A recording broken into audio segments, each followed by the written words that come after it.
ಹಾಸನ ಜಿಲ್ಲೆಯಲ್ಲಿ ಮರಗಳ ಮಾರಣ ಹೋಮವೇ ನಡೆದು ಹೋಗ್ಬಿಟ್ಟಿದೆ. ಸರ್ಕಾರಿ ಗೋಮಾಳದಲ್ಲಿ 10,000ಕ್ಕೂ ಹೆಚ್ಚು ಮರಗಳನ್ನು ನಾಶ ಮಾಡಿದ್ದಾರೆ.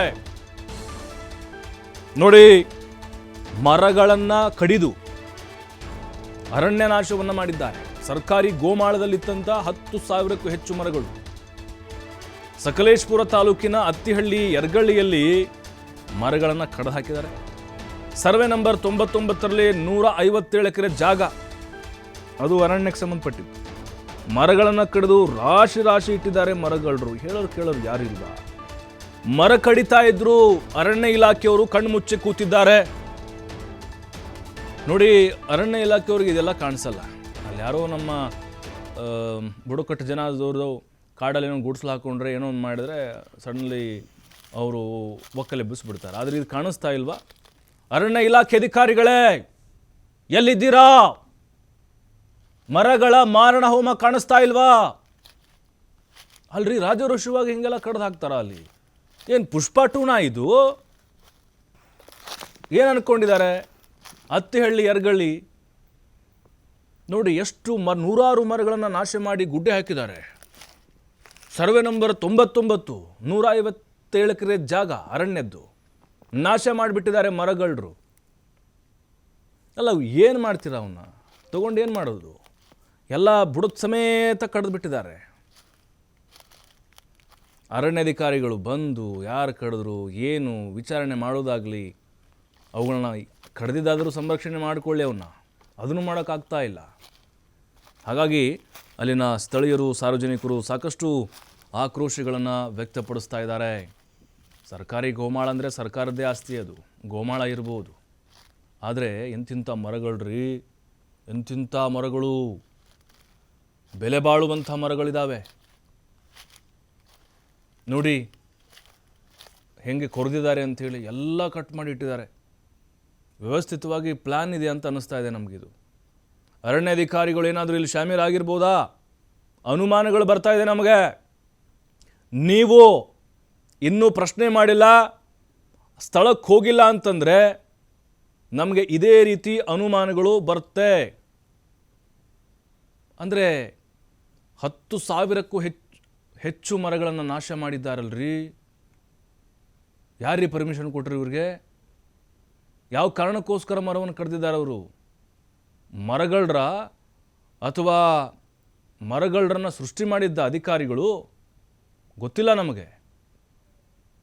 ಆಯ್ತಪ್ಪ, 100-200 ಆಯಿತು, ಕಡಿಮೆ ಅಂತ ಅಂದ್ಕೊಳ್ತಿದ್ವಿ ನಾವು.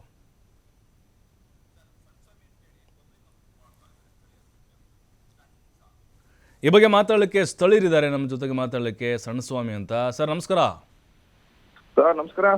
ಸರ್, ಏನು ಸರ್ ಇದು? 10,000ಕ್ಕಿಂತ ಹೆಚ್ಚಿಗೆ ಮರ ಕಡ್ದಿದ್ದಾರೆ. ಅಲ್ಲ, ಇದು ಹೇಳೋರು ಕೇಳೋರು ಯಾರಿಲ್ವಾ?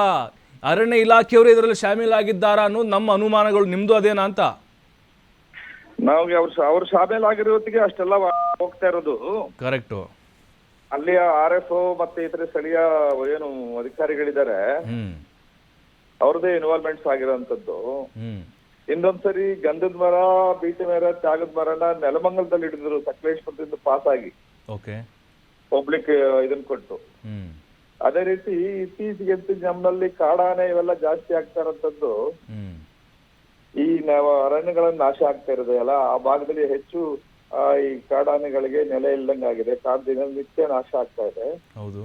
ಸೊ ಆ ಭಾಗ ಏನಾಗಿದೆ, ಮಂಗಳೂರವರೆಗೂ ಹೋಗುತ್ತೆ. 4 ಜಿಲ್ಲೆಗೆ ಫಾರೆಸ್ಟ್ ಇದಾಗುತ್ತೆ. ಡ್ರೀಮ್ಡ್ ಫಾರೆಸ್ಟ್ ಅಂತ ಹೇಳಿ ಇದಾವೆ. ಆ ಭಾಗದಲ್ಲಿ ಹೆಚ್ಚು ಹೋಗ್ತಾ ಇರೋದೇ ಅದು. ಅರಣ್ಯ ಅಧಿಕಾರಿಗಳು ಎಲ್ಲವೂ ಗೊತ್ತಿದೆ, ಈ ತರದೆಲ್ಲ ನಡೀತಾ ಇರೋಂಥದ್ದು. ಯಾರು ಅವ್ರಿಗೆ ಗೊತ್ತಿಲ್ಲದೆ ಯಾವ್ದು ನಡೆಯಲ್ಲ. ಅಲ್ಲ ಸರ್, ಈಗ ನಿಮ್ಮ ಗಮನಕ್ಕೆ ಬಂತ? ಅಲ್ಲ ಸರ್, 10,000 ಮರ ಕಡೆವರೆಗೂ ಸುಮ್ಮನೆ ಇದ್ರ ಅಂತ ಅಲ್ಲಿ ನೋಡ್ಕೊಂಡು ನಿರಂತರವಾಗಿ ಹೋಗ್ತಾ ಇದ್ದೀನಿ ಸರ್. ಸ್ಥಳೀಯದವ್ರು ಕೊಟ್ಟರೆ ಸ್ಥಳೀಯದವ್ರಿಗೆ ಬೈದು ವಾತಾವರಣ ಮೂಡಿಸ್ತಾರೆ ವಿಚಾರಣೆಗೆ. ಇವರು ಯಾರು ಹೇಳ್ತಾರೆ ಫೋನ್ ಮಾಡ್ತಾರೆ, ಅದನ್ನ ಇಂಥರೇ ಫೋನ್ ಮಾಡಿ ಹೇಳ್ತಾರೆ ಅಂತ ಹೇಳಿ ಅವ್ರಿಗೆ ಮೆಸೇಜ್ ಕೊಡ್ತಾರೆ. ಸ್ಥಳೀಯದವರು ಬೈದು ಬೀಸಲಿ ಇರ್ತಾರೆ. ಸೊ ಹೀಗಾಗಿ ಅಲ್ಲಿ ನಿರಂತರವಾಗಿ ನಡೀತಾ ಇದೆ. ನಾಳೆ ಒಬ್ಬ ರೈತನಿಗೆ ತನ್ನ ಜಮೀನಲ್ಲಿ ಮರ ಕಡಿಯಕ್ಕೆ ಪರ್ಮಿಷನ್ ಕೊಡಲ್ಲ. ಹೌದು. ಆಮೇಲೆ ಒಂದ್ ವೇಳೆ ಕಡಿದ್ರೆ ಅದನ್ನ ಟ್ರಾಕ್ಟರ್ ಟೈಪ್ ಪಿಕಪ್ ಸೀಸ್ ಮಾಡ್ತಾರೆ, ಅವ್ರ ಮೇಲೆ ಕೇಸ್ ಹಾಕ್ತಾರೆ. ಸ್ವಂತ ಜಮೀನ್ ಮೇಲೆ ಹಿಡುವಳಿಲಿ ಮಾಡಿದ್ರೆ. ಹೌದು. ಇವರು ಕಾಡನ್ನು ಮರದನೆ ಕಾಡು ನಾಶ ಮಾಡೋದ್ರಲ್ಲಿ ಅವ್ರಿಗೆ ಏನು ನಿರಂತರವಾಗಿ ನಡೀತಾ ಇರ್ತದೆ. ಸರ್ ಯಾವ್ಯಾವ ಮರಗಳು ಇರ್ಬೋದು ನಿಮ್ಮ ನಿಮ್ಮ ನಿಮ್ಮ ಪ್ರಕಾರ? ಎಲ್ಲಾ ಜಾತಿ ಮರನೇ ಇದೆ ಸರ್ ಅಲ್ಲಿ. ಹಾಂ ಹಾಂ ಹಾಂ ಹಾಂ ಎಲ್ಲಾ ಜಾತಿ ಮರಗಳು ಕೂಡ ಅಲ್ಲಿ ಇದಾಗ್ತಾ ಇದೆ, ಬೆಲೆ ಬಾಳುವಂತ ಮರ. Okay okay okay. ಎಲ್ಲವೂ ಕೂಡ ಇಲ್ಲಿಂದ ಮಂಗಳೂರು ಮತ್ತೆ ಉಡುಪಿ ಕಡೆಗೆ ಸಾಕಾಣಿಕೆ ಮಾಡ್ತಾ ಇದ್ದಾರೆ, ಓಹೋ, ಅಲ್ಲಿ ಹತ್ರ near. Correct correct correct. So ಹೀಗಾಗಿ ನಮ್ಮಲ್ಲಿ ದಿನನಿತ್ಯ ಅದು ಆಗ್ತಾ ಇದೆ. ಅರಣ್ಯಾಧಿಕಾರಿಗಳು ಸರಿಯಾದ ರೀತಿ ಕೆಲಸ ಮಾಡಿದ್ರೆ ನಮ್ಮ ಫಾರೆಸ್ಟ್ ಉಳಿಸ್ಬೋದು, ಜನರಿಗೆ ಈ ಕಾಡು ಪ್ರಾಣಿಗಳಿಂದ. ಸರ್ ನಾವೀಗ TV5 ತಗೊಂಡಿದ್ದೀವಿ ಸರ್, ಇಂದ ಗಂಭೀರವಾಗಿ ತೆಗೆದುಕೊಂಡಿದ್ದೀವಿ. ನಾವು ಬಿಸಿ ಮುಟ್ಟಿಸ್ತೀವಿ ಸರ್. ದಯಮಾಡಿ ಅಂತದ್ದು ಆದ್ರೆ ನಮ್ಮ ಮಲೆನಾಡು ಉಳಿತದೆ ಸರ್, ಪಶ್ಚಿಮ ಘಟ್ಟ ಉಳಿತದೆ. ಖಂಡಿತ ಖಂಡಿತ. ಆ ತರದ. ಹೌದು ಹೌದು. ಥ್ಯಾಂಕ್ ಯು ಸಣ್ಣಸ್ವಾಮಿ ಅವರೇ ಮಾತಾಡಿದ್ದಕ್ಕೆ.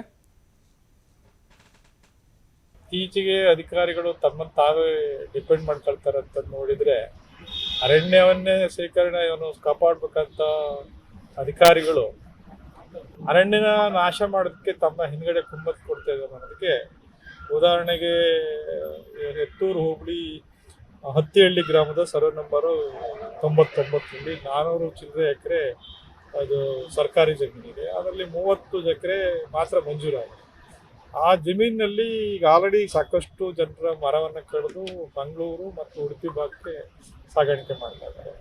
ಅದೇ ರೀತಿ ಮುಂದಿದ್ರೆ ಹೊಂಬೆಟ್ಟ ಅಂತ ಹೇಳಿ ಒಂದು ಬೆಟ್ಟ ಯಾರಿದೆ ಸರ್ವೆ ನಂಬರು 42ರಲ್ಲಿ 476 ಚಿಲ್ಲರೆ ಎಕರೆ ಜಾಗ ಇದೆ. ಅದರಲ್ಲಿ ಸುಮಾರು ಒಂದು 40 ಎಕರೆಯಷ್ಟು ಮಾತ್ರ ಮಂಜೂರಾಗಿದ್ರೆ, ಇನ್ನು 350 ಎಕರೆ ಜಾಗನ ಸರ್ಕಾರಿ ಅಂತ ಬಂದಿದೆ. ಸರ್ಕಾರಿಯಿಂದ ಅರಣ್ಯ ಪ್ರದೇಶಕ್ಕೆ ವರ್ಗಾವಣೆ ಮಾಡಿದೆ. ಆ ಪ್ರದೇಶ ಸುಮಾರು 6-7 ಎಕರೆ ಮೇಲೆ ಮರಗಳನ್ನು ಕಡಿದು ಬಡ್ಡೆಗಳು ಕಾಣ್ತಾ ಇದ್ದಾವೆ, ಇವತ್ತು ಕೂಡ ತುಂಬ್ತಾ ಇದ್ದಾರೆ. ಆ ಭಾಗದಲ್ಲಿ ಬೇಜವಾಬ್ದಾರಿತನದಿಂದ ವರ್ತನೆ ಮಾಡ್ತಾ ಇರೋದು. ಮತ್ತೆ ಈ ರೀತಿಯಾಗಿ ವರ್ತನೆ ಮಾಡ್ತಾ ಇರೋದು ಏನಾಗಿದೆ ಅಂದ್ರೆ, ಆ ಭಾಗದಲ್ಲಿ ಯಾರ್ಯಾರು ಈ ರೀತಿಯ ಅಕ್ರಮ ಚಟುವಟಿಕೆಗಳು ತೊಡಗಿದ್ದಾರೆ ಅಂಥವರಿಂದ ಮಾಮೂಲಿ ವಸೂಲಿ ಮಾಡಿ ಅವ್ರಿಗೆ ಕುಮ್ಮತ್ತು ಕೊಡುವಂತ ಕೆಲಸನ ಮಾಡ್ತಾ ಇರೋದು ಖಂಡನೀಯ. ಜಮೀನಿನಲ್ಲೇ ಕಡಿದಿರೋದು, ರೈತರ ಜಮೀನಲ್ಲಿ ಕಡಿದಿದ್ರೆ ರೈತರಿಗೆ ಪರ್ಮಿಷನ್ನೇ ಕೊಡಲ್ಲ. ಒಂದು ಮರನ ತನ್ನ ಸ್ವಂತ ಮನೆ ಕಟ್ಕೊಳಕ್ ಹೋದ್ರೆ ಹಿಡಿದ್ಬಿಟ್ಟು ಸೀಸ್ ಮಾಡ್ತಾರೆ, ಕೇಸ್ ಹಾಕ್ತಾರೆ. ಆದ್ರೆ ಹಿಡುವಳಿಲಿ ಕಡಿದ್ರೆ ನಮ್ಗೆ ಯಾವ್ದು ಅಭ್ಯಂತರ ಇಲ್ಲ, ಯಾಕಂದ್ರೆ ರೈತರಿಗೆ ಬೇಕಾದಂತ ಉಪಯೋಗಿಸ್ಕೊಳ್ಳಿ. ಆದ್ರೆ ಸರ್ಕಾರಿ ಜಾಗ ಮತ್ತು ಅರಣ್ಯ ಪ್ರದೇಶ ಮತ್ತೆ ಡೀಮ್ಡ್ ಫಾರೆಸ್ಟ್ ಅಲ್ಲಿ ಕಡಿದಿರೋ ಜಾಗನ ಇವರು ರಕ್ಷಣೆ ಮಾಡಿ